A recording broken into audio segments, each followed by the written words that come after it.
Saya adalah sopir angkut, bahkan pernah menjadi sopirnya Pak Camat Tilamuta pada tahun 92. Ya, pada waktu itu masih Pak Ade Kali sebagai camat di Tilamuta, dan setelah itu saya menjadi sopir di Raja Wali, perusahaan gula. Pada waktu itu atasan saya adalah Haji Anas Yusuf sebagai wakil bupati saya sekarang.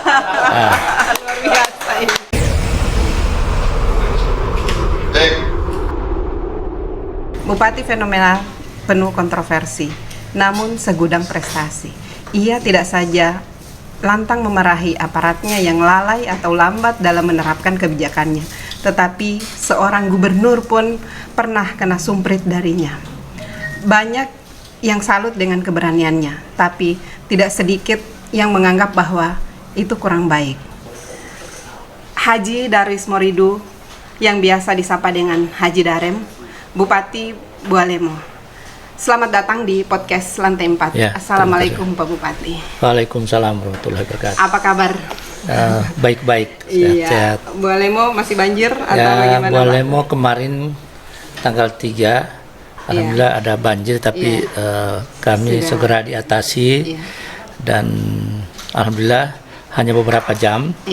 Rumah Tonggolam baru hari ini sudah selesai semua, dan kami sudah membantu masyarakat yang terdampak banjir di Kabupaten Bualemo. Jadi Pak Bupati bisa menghadiri undangan kami. Terima kasih Pak sudah hadir di acara ini, di podcast Lantai 4. Banyak yang penasaran dengan kesuksesan Bapak, yang bahkan cerita-cerita yang berkembang atau informasi yang berkembang, walaupun belum semua orang tahu bahwa Pak Bupati itu dulu adalah mantan sopir angkot, mantan sopir camat, dan juga mantan sopir pabrik gula ya. Pabrik gula. Ya, mungkin Pak Bupati bisa menceritakan. Bahkan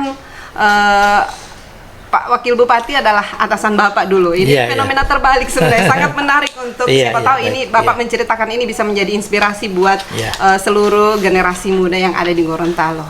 Mungkin Bapak bisa menceritakan perjalanan karir Bapak dari awal seperti apa. Assalamualaikum warahmatullahi wabarakatuh. Waalaikumsalam warahmatullahi wabarakatuh. Selamat sore, salam sejahtera untuk kita sekalian. Yang saya hormati pimpinan harian Gorontalo Pos beserta jajarannya.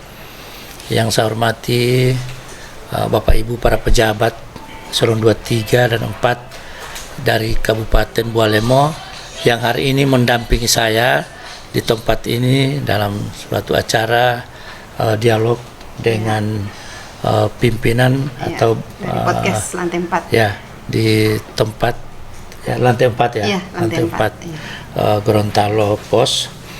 Pada kesempatan ini terima kasih banyak, kami sudah mendapat penghargaan dari pimpinan harian Gorontalo Pos untuk berkunjung ke tempat ini dalam suatu acara, mungkin dialog, atau saya menjelaskan pengalaman-pengalaman saya sebelum bupati maupun sudah menjabat sebagai bupati.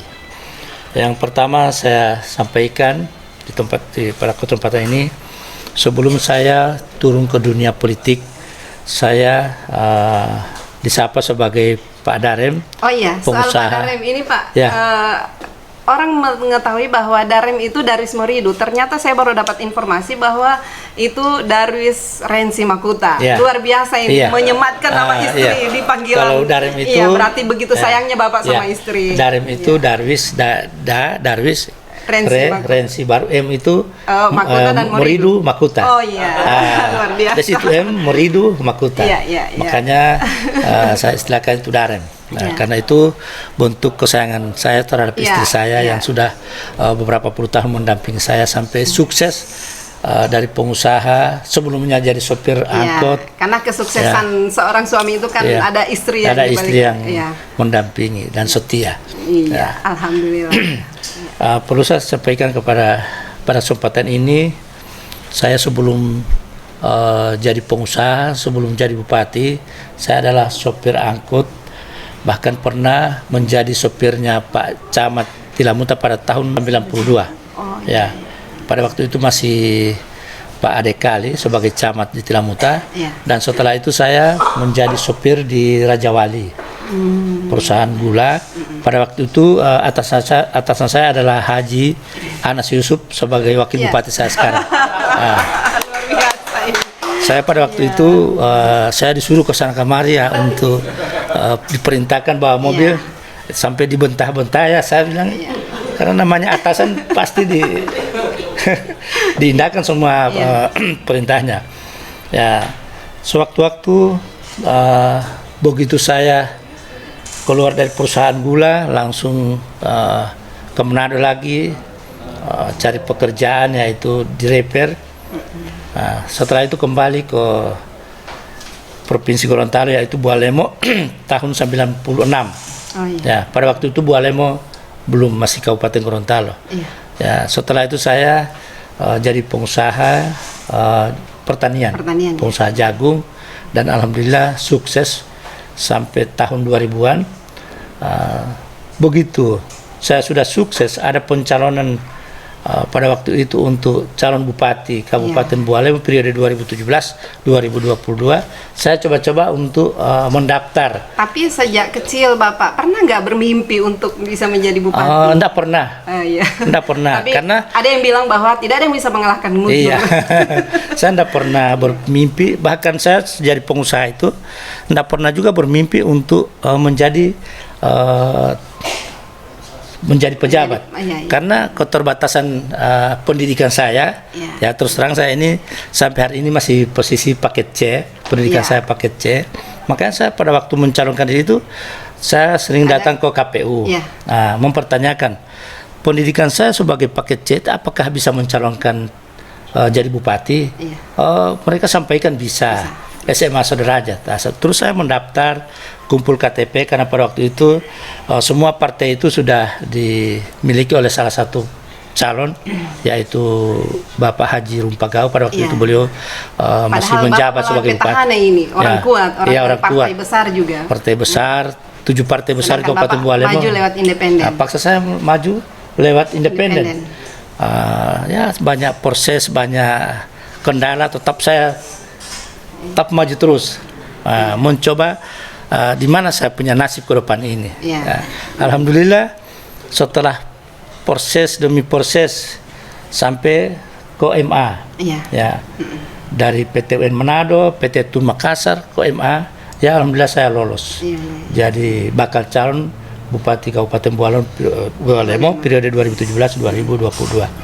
Setelah sebelum itu, setelah saya mengumpul KTP lewat independen perorangan, saya nelpon Pak Insinyur Anas Yusuf sebagai pimpinan saya pada waktu itu masih di Rajawan. Iya, mantan pimpinan saya. Saya bilang, Pak Anas boleh dampingi saya untuk mendaftar sebagai calon. Kenapa bakal sampai calon. terpikir untuk menelpon beliau harus Pak Anas, bukan orang lain siapa? Memang sudah sebelumnya itu ada yang saya ajak, tapi saya lihat tidak serius. Mungkin mereka menganggap bahwa tidak menang ini. Tidak menang ya. Begitu juga Pak Anas Yusuf berpikir saya itu tidak menang, karena beliau sudah sampaikan, Pak Haji pada waktu itu, Pak Haji saya ini tidak ada apa-apa lagi, sudah kalah. Tapi bilang yang penting Pak Anas bersedia. Menyiapkan diri saja. Siap diri saja. Semua kebutuhan itu saya yang adakan, yang siapkan. Beliau pasti 3 hari kemudian baru memutuskan ya bersedia. Ya, tapi ya oke. Terus mendaftar dari sampai 2017 ya alhamdulillah kami berdua dipercayakan oleh masyarakat jadi Bupati Kabupaten Bualemo, dan saya sampaikan sama Pak Anas Yusuf, kita bilang kita bekerja untuk masyarakat Kabupaten Bualemo. Bantulah saya, walaupun Pak Anas Yusuf bukan putra Bualemo, setahu saya adalah putra Kabupaten Gorontalo, tapi namanya jadi wakil bupati harus apa saja perintah saya untuk mensejahterakan masyarakat kabupaten dan memajukan Kabupaten Bualemo, atau bagaimana Kabupaten Bualemo banyak prestasi, itu tugas pokok kita. Alhamdulillah Pak Anas Yusuf respon, menerima semua saran saya. Sebenarnya bismillah. Setelah kami dilantik pada Mei tanggal 22 Mei 2017. Setelah itu kami rapat bersama berdua di tempat pribadi saya, seperti apa janji Pak Anas Yusuf dengan saya untuk membantu saya, bagaimana Bualemo banyak prestasi, bagaimana masyarakat bisa sejahtera. Saya bilang sudah waktunya kita bekerja. Alhamdulillah, sedikitnya saya ceritakan, sudah kurang lebih 3 tahun saya menjabat Bupati Bualemo didampingi oleh Anas Yusuf sebagai wakil bupati. Ya, alhamdulillah kesuksesan sudah terlihat. Contoh, prestasi untuk Kabupaten Bualemo sudah cukup baik. WTP sudah 3 kali berturut-turut, Sakip sudah naik sampai B. Waktu kami dilantik 2017 itu, Sakip di Kabupaten Bualemo itu di posisi C. 2018 kami berusaha dengan Pak Wabu dan didampingi oleh kepala-kepala dinas maupun SOPD di Kabupaten Bualemo, hanya kita naik level CC. Di 2019 kita kerja keras. Pak Wabu dengan didampingi oleh Pak Sekda dan termasuk kepala dinas bisa naik B. Tapi mencapai suatu kebaikan untuk Kabupaten Bualemo atau prestasi-prestasi itu memang banyak yang korban. Ya, termasuk ini eselon 2. Eselon 2, 3, 4 itu banyak saya non-job. Karena kenapa di non-job? Ya prestasi agak di bawah. Karena Bapak ini dikenal sebagai bupati non-job. Bahkan ada salah seorang bupati yang ngomong, dia bilang, saya ingin seperti Pak Darem, tapi saya tidak berani untuk melakukan itu. Karena Bapak tidak takut dilaporkan ke PTN atau ke atasan. Ya, ke KSN. Kenapa saya tidak takut dilaporkan ke KSN maupun ke PTN? Yang penting saya lakukan itu sesuai prosedur. Ya, memang sesuai aturan. Yang akan dimutasikan maupun dinonjok itu minimal 1 tahun atau 2 tahun. Nah, saya bilang di KSN, pernah saya diundang ke Jakarta, saya bilang, kalau umpama membangun suatu daerah itu untuk mencari prestasi, kalau masih menunggu 1 tahun maupun 2 tahun, baru yang bersangkutan tidak berinovasi, tidak berkinerja, tidak realitas, kapan Kabupaten Bualemo bisa maju? Kapan Kabupaten Bualemo bisa banyak prestasi? Makanya saya dulu ambil tindakan, walaupun belum sesuai dengan ketentuan, saya langsung mutasi dan bahkan saya itu tidak apa-apa. Ya, alhamdulillah, saya sampai di KSN, saya jelaskan semua. Dan kenapa saya berani menonjok eselon 2, 3, dan 4 yang tidak berinovasi, yang tidak pelayanan terhadap masyarakat tidak maksimal, dan ASN di Kabupaten Bualemo saya sudah berikan kesejahteraan, kenaikan TKD 50%. Luar biasa. Mungkin se-Indonesia hanya di Bualemo kenaikan TKD 50% ini. Nah, itu dasar saya. Penghargaan Pak Haji terhadap ASN. Tapi dengan catatan harus bekerja semaksimal mungkin. Sesuai harapan saya. Tapi Pak Haji, kalau misalnya sedikit-sedikit di non-job, bagaimana bisa mengukur kinerja mereka? Apakah itu tidak akan mempengaruhi kinerja? Atau misalnya baru 1 bulan atau baru 2 bulan sudah di non-job, itu bagaimana dengan kinerja mereka? Begini, atau Pak Haji sudah punya feeling? Atau memang saya sudah pemikiran lain. Ini supaya menjadi efek jerak bagi yang ASN yang saya tidak non-job. Memang sengaja ini saya lihat non-job dia. Tapi 3 bulan 4 bulan ke depan saya akan kembalikan. Jadi hanya diberi pelajaran bahwa mereka introspeksi diri bahwa ini pekerjaanmu yang tidak becus kemarin. Jadi harus bagaimana perbaiki. Tapi saya harus kasih setelah itu diangkat lagi. Diangkat lagi.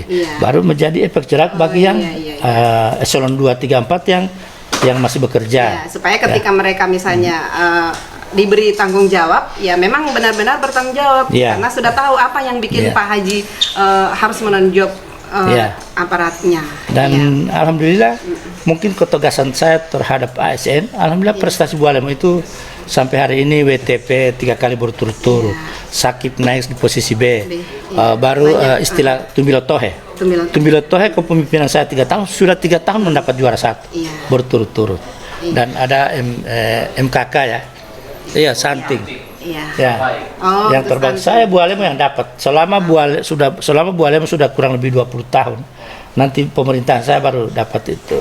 MKK dari KB itu. Dari itu kegiatan di dinas KB. Dan alhamdulillah itu pada waktu itu yang memberikan penghargaan ke saya itu adalah pada waktu itu Menteri PMK masih Ibu Puan Maharani. Ya. Dan itu memang penghargaan luar biasa. Kami se-Indonesia, hanya Gorontalo, saya, Provinsi Gorontalo, Pak Gubernur Sulawesi Utara pada waktu itu yang menerima. Dan ada di kabupaten kota lainnya. Tapi di Provinsi Gorontalo hanya satu-satunya adalah Kabupaten Bualemo. Dan ini tujuan saya untuk selalu marah-marah terhadap ASN. Dan alhamdulillah. Bahkan baru-baru ada yang viral, Pak, rekaman suara Bapak yang memarahi ASN di upacara atau di apel yang rekaman itu sangat viral di mana-mana. Tapi ada beberapa ASN juga yang cuman ketawa-ketawa, maksudnya mereka menganggap bahwa Pak Bupati sudah benar apa yang dilakukan, walaupun ada juga orang yang kontra dengan itu. Itu ada yang mendasari Bapak sehingga marah-marah di tempat. Pada waktu itu saya marah-marah karena memang saya sudah lihat masih ada ASN juga yang masih belum sepenuhnya loyal terhadap saya. Bahkan ada ASN pinjam uang di masyarakat. Bahkan saya tegur juga di apel itu. Tapi alhamdulillah. Tapi sebelum melakukan non-job, itu Pak Haji itu memperingati dulu atau bagaimana? Tetap ada tetap ada peringatan. Ada dari dan sudah. Ini bukan berdasarkan bisikan, tetapi memang Pak Haji datang langsung atau mendengar langsung atau melihat langsung, karena menurut informasi Pak Haji itu orang yang sangat sering turun lapangan, sangat bahkan tadi datang ke sini nyetir sendiri, tidak seperti pejabat lainnya yang harus dikawal. Ya, memang alhamdulillah Bu, saya seperti itu ya. Terbawa masih pengusaha itu, bukan saya kerja sendiri, cuma memang saya merasa enak selama bisa dikerjakan sendiri. Kenapa harus berharap ke orang lain? Tetap bawaan saya,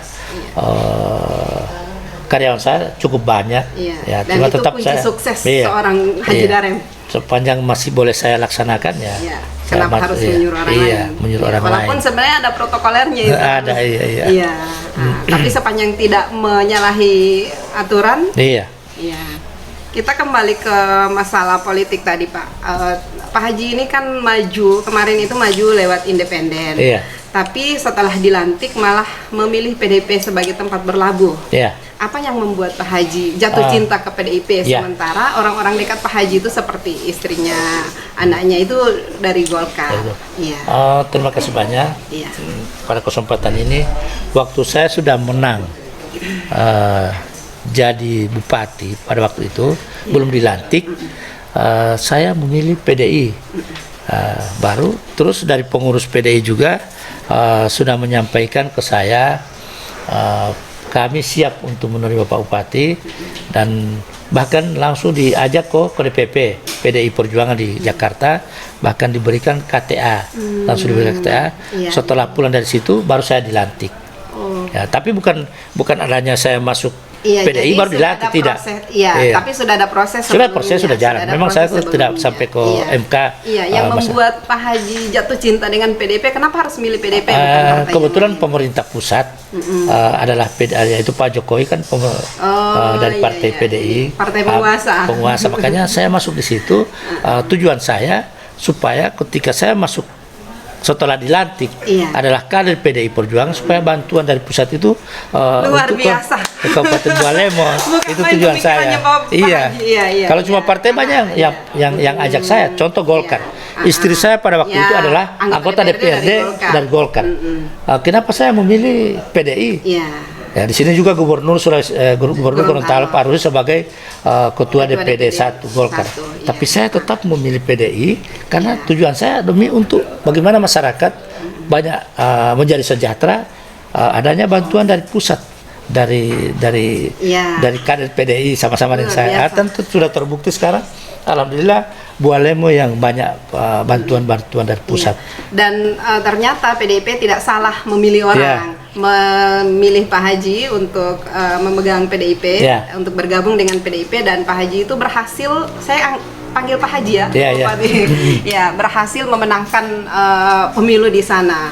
Nah, kalau melihat, ini kan kinerja, artinya Pak Haji memanfaatkan dengan benar bantuan yang diberikan dari pemerintah pusat untuk masyarakat, kemudian bagaimana Pak Haji berjuang untuk partai di sana, walaupun saya tahu bahwa partai itu tidak dibiayai dengan yang dari pusat itu, tetapi dengan kesungguhan Pak Haji untuk bisa memenangkan itu. Nah, berarti mayoritas kursi parlemen di sana sudah bisa mengusung Pak Haji untuk misalnya, kalau misalnya masih ada niat untuk periode berikut. Nah, saya ingin tanyakan apakah Pak Haji masih akan memilih Pak Anas atau karena saya lihat ini pasangan yang sangat serasi, walaupun sebelumnya sempat ada sedikit clash ya Pak. Tapi kesini semakin kesini saya lihat semakin harmonis dan ternyata sangat pas pasangan ini dalam membangun Bualemo. Saya ceritakan dulu sebelum tanggal 17 April 2019 yang berkuasa di Kabupaten Bualemo itu adalah Golkar. Pada waktu itu 8 kursi, termasuk istri saya di situ. Setelah proses berjalan terus sampai tanggal 17 April Pilpres, ya alhamdulillah PDI yang memegang kekuasaan mendapat 7 kursi. Dan sudah termasuk istri saya di situ. Adanya 7 kursi di Kabupaten Bualemo. Tentunya ketika pilkada ada 2022 berarti PDIP sudah bisa mengusung sendiri pasangan, tanpa koalisi. Tapi alhamdulillah masih, insya Allah kalau saya maju tetap masih menggandeng. Mungkin kenapa saya masih berpikir menggandengnya Pak Anas Yusuf karena supaya damai jilid 2. Damai jilid 2 luar biasa. Dan gitu. Buktinya pemerintahannya juga damai, masyarakatnya juga damai, walaupun ada riak-riak nunjuk itu Pak ya. Tapi ketika saya masih diusung oleh partai PDI, walaupun saya sebagai kader, itu saya kan baru-baru ada di koran. Tapi dengar-dengar Bapak pamit dari PDIP. Sebenarnya bukan pamitnya untuk keluar dari PDIP, cuma saya sampaikan di salah satu toko yang mana saya diwawancarai. Kira-kira bagaimana Pak Bupati ke depan menghadapi pilkada 2022 misalnya 2022. Saya bilang saya ini sebagai kader PDI dan di sini 7 kursi di Kabupaten Bualemo. Saya bilang saya bukan bilang pamit, cuma saya ketika semua mencalonkan diri saya mungkin akan mau ke DPP PDI Perjuangan di pusat. Artinya ketika partai yang 7 kursi, partai PDIP kursi 7 kursi di Kabupaten Bualemo ini, yaitu dari PDI Perjuangan, kalau misalnya tidak mengusung saya, berarti saya melalui independen. Coba itu tujuan saya. Karena saya juga pamit. Dan sementara proses pilkada ke depan, mau tidak mau saya harus menyiapkan diri. Jangan-jangan survei saya di bawah, akhirnya PDI Perjuangan tidak akan memilih Pak Haji Pak Haji saya, makanya saya siap-siap untuk lewat independen. Kan perolehan suara kemarin sebagai gambaran bahwa Pak Haji masih sangat terterima di sana. Alhamdulillah saya dapat 62%. 62% dan pasti partai akan melihat kinerja Pak Haji bahwa ini sudah menunjukkan kinerjanya, masa harus mengambil orang lain atau kemudian Pak Haji akan lewat independen lagi. Kan ini politik Bu. Setiap detik berubah. Iya, setiap saat berubah. Iya, namanya politik itu kalau pagi A, sore Z. Saya suka khawatiran saya, makanya saya Bapak mampu membaca tanda-tanda zaman. Iya, karena mesti karena ini politik ini baru terjun ke dunia politik, tetapi feeling politiknya sangat kuat. Itu khawatiran saya, makanya saya persiapkan KTP. Ketika PDI Perjuangan tidak akan merekrut saya, ya berarti saya ada cadangan gitu. Tapi ketika ada rekomendasi dari DPP PDI Perjuangan yang mana saya ditetapkan untuk calon, ya berarti independen kan tidak masalah kan. KTP jadi ini hanya mempersiapkan diri, tetapi orang memanai bahwa itu Haji pamit. Sudah seperti itu. Kemudian Pak Haji sebagai petahana ini kan Bapak sepertinya mulai dijegal sudah mulai ada yang menjegal. Misalnya lewat kasus hukum, padahal ada kasus yang mungkin sudah lama kemudian diangkat lagi, dan ini biasa di petahana, ini sering terjadi di petahana. Nah, kalau misalnya untuk menghadapi ini Pak Haji bagaimana? Padahal di pemerintahan Bapak cukup sukses dalam seperti misalnya meraih WTP dan sebagainya. Itu, Bapak bagaimana menghadapi orang-orang yang mulai menjegal? Sekarang contohnya sekarang ini karena ada misalnya lewat pemerintahan mereka sulit karena sukses, terbilang sukses walaupun baru 3 tahun. Ukurannya sebenarnya bukan hanya di 3 tahun ini, tetapi mungkin masih harus. Tapi agak sulit mereka untuk menjegal lewat situ. Lewat ijazah juga sulit. Karena ijazahnya diakui.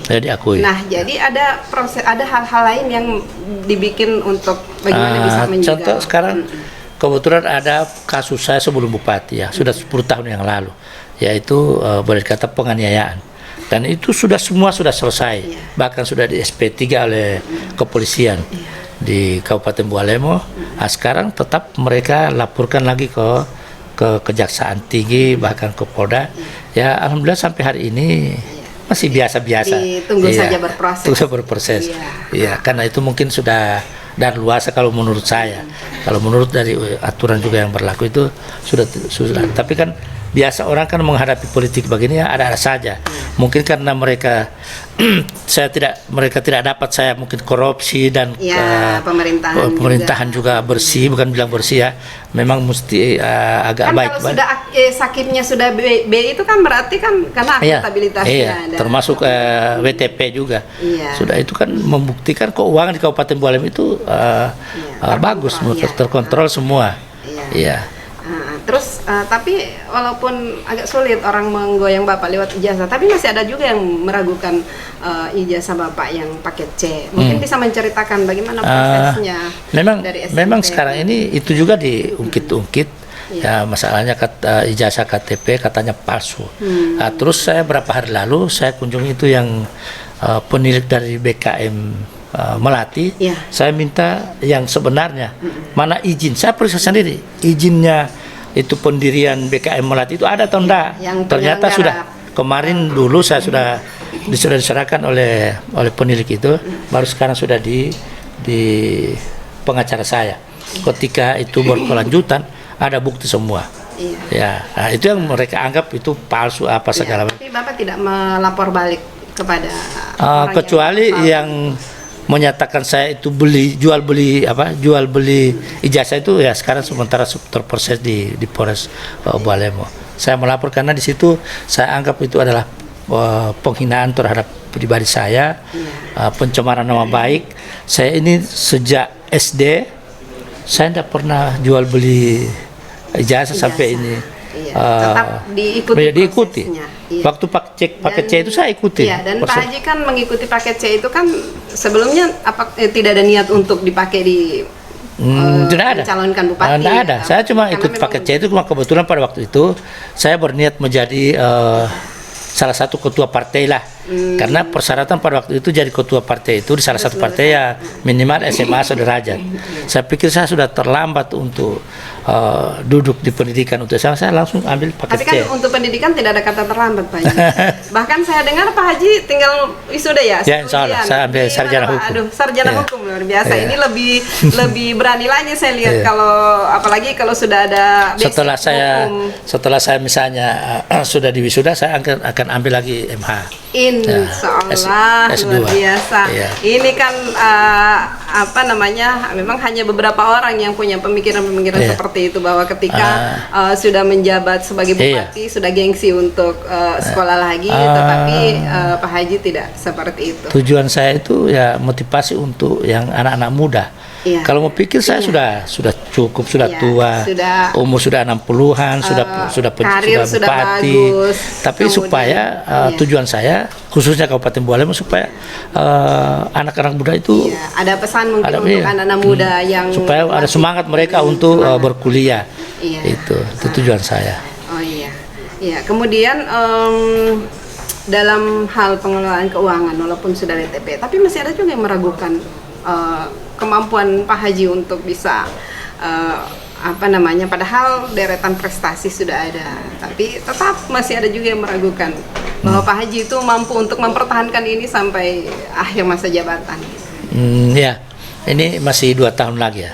Insya Allah saya berniat. Karena penentuan ini 2 tahun terakhir. 2 tahun terakhir ya.